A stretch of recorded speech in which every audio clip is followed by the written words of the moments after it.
আসসালামু আলাইকুম। নবম দশম শ্রেণী বায়োলজি প্রথম অধ্যায় জীবন পাঠ।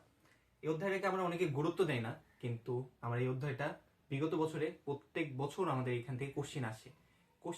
আমি আজকে যে টপিকটা পড়াবো এই টপিক থেকে এমসিকিউ এবং ক নাম্বারে কোশ্চেনটা বেশি আসে। তো আমাদের এই টপিকগুলো ভালো করে বুঝতে হবে, এবং এই টপিকগুলো বুঝলে আমাদের পরবর্তীতে পুরো বায়োলজি বই পড়তে অনেক সুবিধা হবে। আমাদের এই টার্মগুলো অনেক বেসিকগুলো আমাদের কেয়ার থাকলে আমরা পরবর্তীতে ভালোভাবে বায়োলজিকে বুঝতে পারবো এবং শিখতে পারবো। আচ্ছা, তাহলে শুরু করা যাক আমাদের বায়োলজি চ্যাপ্টার 1 জীবন পাঠ। তো বায়োলজির জনকটাকে আমাদের এখানে অনেক একটু মিসকনফেকশন আছে। এই যে বায়োলজি জনক অনেকে বলে হলো অ্যারিস্টটল, আবার অনেক ক্ষেত্রে আমরা শুনে থাকি যে ক্যারোলাস লিনিয়াস হলো শ্রেণীবিন্যাসের জনক, এবং জীববিজ্ঞানের জনক হলো অ্যারিস্টটল। তো অ্যারিস্টটল ছিলেন হলো গ্রিক দার্শনিক। তো গ্রিক দার্শনিক হয়, তো সে প্রথমে বায়োস এবং লোগোস দুটা গ্রিক শব্দ থেকে আমাদের বায়োলজি পরবর্তীতে উৎপত্তি হয়। বায়োস এর অর্থ হলো, বাংলা অর্থ হলো জীবন, এবং লোগোস এর অর্থ হলো জ্ঞান। তো জীবন এর জ্ঞানই হলো বায়োলজি।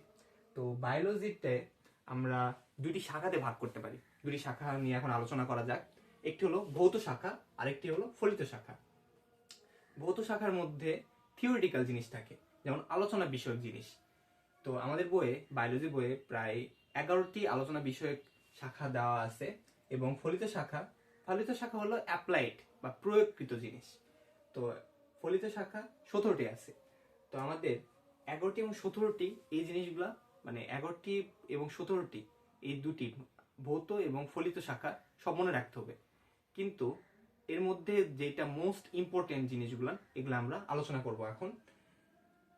ভৌত শাখার মধ্যে আলোচনা যদি করি, তো আমরা এখানে 7টি আলোচনার বিষয় আছে। তো প্রথমটি হলো মরফোলজি, অঙ্গ সংস্থান বিদ্যা। অঙ্গর বিষয় নিয়ে যেসব বিদ্যাটা হয় বা আলোচনা করা হয়, সেটা মরফোলজির মধ্যে। মরফোলজি দুই প্রকার হয়ে থাকে, এক্সটার্নাল, ইন্টারনাল। বহির অঙ্গ সংস্থান বিদ্যা, অন্ত অঙ্গ সংস্থান বিদ্যা। বাহিরের অঙ্গ প্রত্যঙ্গ নিয়ে যেসব আলোচনা করা হয় সেটা এক্সটার্নাল মধ্যে পড়ে, এবং ভিতরে অঙ্গ প্রত্যঙ্গ যেমন কিডনি, হার্ট, লিভার আরো যা আছে ওগুলা নিয়ে অন্ত অঙ্গ সংস্থান বিদ্যাটা গঠন হয়ে থাকে। টেক্সোনমি নামটা আমরা অনেকে শুনে থাকি। এই নামটা যদি নাও শুনে থাকি, আমরা অবশ্যই শুনে থাকবো শ্রেণীবিন্যাস, যেটার জনক হলো ক্যারোলাস লিনিয়াস। তো আমাদের টেক্সোনমি যে শ্রেণীবিন্যাস, তিনি প্রথম এটার ধারণাটা দেয় যে আমাদের শ্রেণীবিন্যাস করলে, মানে আমাদের প্রায় 13 লক্ষ প্রাণী এবং 5 লক্ষর বেশি উদ্ভিদ আছে। তখন একবারে যদি আমরা এতগুলো তো পড়া বা মুখস্থ রাখা সম্ভব না। তো উনি এবং বিভিন্ন পর্যায় বা সারণীর মাধ্যমে এই জিনিসগুলো ব্যাখ্যা করছে। তো আমরা পরবর্তীতে জানবো। তো ফিজিওলজির সাথে আবার মরফোলজির একটু মিল আছে। কি মিল? দুইটাই হলো অঙ্গর বিষয় নিয়ে, অঙ্গ নিয়ে আলোচনা করবে। কিন্তু ফিজিওলজির মধ্যে রেচন, সালোক সংশ্লেষণ এবং শোষণ, এই 3টি বিষয় স্পেশালি আলোচনা করা হয়, বা বিশেষভাবে আলোচনার জন্যই ফিজিওলজিটা আমাদের প্রয়োজন। হিস্টোলজি, এটা হলো টিস্যুতন্ত্র। টিস্যুতন্ত্রের মধ্যে টিস্যুর গঠন, টিস্যুর কাজ, টিস্যুর বিকাশ, এইসব নিয়ে আলোচনা করা হয়। এমব্রায়োলজি, ভ্রূণবিদ্যার মধ্যে আমরা ভ্রূণের গঠন, ভ্রূণের জাইগোট গঠন কিভাবে হয়, ভ্রূণের বিকাশ কিভাবে হয়, এই বিষয় নিয়ে আলোচনা করা হয়।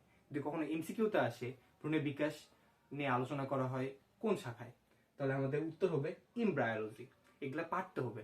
এমসিকিউ এবং সিকিউ এর ক নাম্বারে এগুলা কোশ্চেন আসে থাকে। সাইটোলজি, কোষবিদ্যার মধ্যে আমরা কোষের গঠন, কোষের বিকাশ, কোষের বিভাজন, এইসব নিয়ে আলোচনা করে থাকি। অ্যান্ড্রোক্রাইনোলজি, হরমোন। আমাদের দেহে হরমোনের প্রভাব আছে।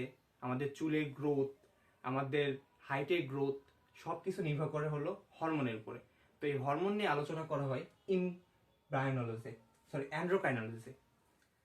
এখন আমরা আসি ফলিত শাখার মধ্যে।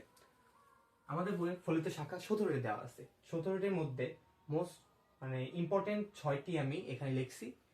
পরীক্ষায় আমাদের আসলেও আসতে পারে, এসএসসি পরীক্ষাতে এগুলাই বেশি ইম্পর্টেন্ট। এগুলা থেকে এমসিকিউ বা সিকিউ এর ক নাম্বারটা আসে থাকে, তো আমাদের এগুলো জিনিস জানতে হবে এবং এর বাংলা টার্মগুলো অবশ্যই পড়তে হবে।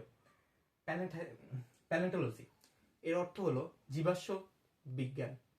তো জীবাশ্ম বিজ্ঞানের মধ্যে আমরা অনেক সময় খবরে শুনে থাকি যে 2000 বছর বা 5000 বছর আগেকার ফসিল খুঁজে পাওয়া গেছে। ফসিলটাই হলো এক প্রকার জীবাশ্ম। এই জীবাশ্ম থেকে আমরা এই জীবাশ্ম নিয়ে যে আলোচনা সেটা হলো প্যালেন্টোলজি। বায়োস্ট্যাটিক পরিসংখ্যানের সাথে বায়োলজির যে সম্পর্ক সেটা হলো বায়োস্ট্যাটিক। প্যারাসাইটোলজি প্যারাসাইটোলজি হলো পরজীববিদ্যা। আমাদের দেহে কিন্তু কৃমি আছে, আমরা 3 মাস পর পর দেখবা যে কৃমিনাশক একটা ঔষধ খাই। তো প্যারাসাইটোলজির মধ্যে আমাদের কৃমি নিয়ে আলোচনা করা, কৃমি না মানে পরজীব যেসব মানে জিনিসপত্র থাকে, মানে উদ্ভিদ তো নয়, প্রাণী থাকে, সেই সব নিয়ে আমরা আলোচনা করি। অ্যান্টিমোলজি কীটতত্ত্ব। কীটতত্ত্বের মধ্যে আমরা কীটের বা কীটপতঙ্গ যেগুলো আছে এই সব নিয়ে আলোচনা করে থাকি। জেনেটিক ইঞ্জিনিয়ারিং হলো জিন প্রযুক্তি। জিন প্রযুক্তি কিন্তু আমাদের বাংলাদেশ বা বিশ্বে কিন্তু একটা অগ্রগতি আনছে। এই কারণে যে আমরা ধানের যে উদাহরণটা দেখি, ধান কিন্তু আগে কম উৎপাদন হতো, কিন্তু জেনেটিক ইঞ্জিনিয়ারিং এর ফলে দেখবা যে ধানের জাতটা আরো একটু উন্নত করা হয়েছে। উন্নতর ফলে জেনেটিক ইঞ্জিনিয়ারিং এর এটা প্রভাব যে এখন ধান উৎপাদন বেশি হয়। এবং বায়ো ইনফরমেটিক্স কম্পিউটারের সাথে তথ্য ভিত্তিক যে বায়োলজির সম্পর্ক, সেটা বায়ো ইনফরমেটিক্স এর মধ্যে আলোচনা করা হয়। যেসব বিষয় আজকে আমরা পড়লাম এইসব বিষয়ে আমাদের বেসিক, আমাদের এই অধ্যায়ে 17টি এবং 11টি যে শাখা আছে সব শাখার বাংলা এবং ইংরেজি নাম ভালো করে জানতে হবে।